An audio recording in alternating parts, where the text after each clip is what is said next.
Good morning সকলকে। সকাল থেকে গাড়িটা স্টার্ট নিচ্ছে না। এই যে রাস্তা হচ্ছে আমাদের এখানে, সামনেটায় বন্ধ আছে নতুন রাস্তা। তো এই গাড়িটাকে আমরা পাঠাচ্ছি জাভা শোরুম, সেখানে পাঠাচ্ছি আমরা গাড়িটাকে। তো গাড়িটা কিভাবে নিয়ে যাচ্ছে দেখুন।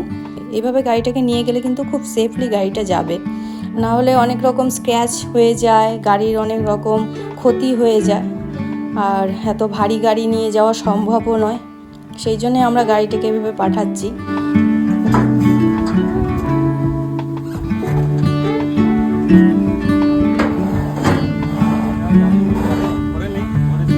খারাপ হয়ে গেছিল, প্রায় 1.5 কিলোমিটার ঠেলে নিয়ে এসছে সেই দুপুরবেলা।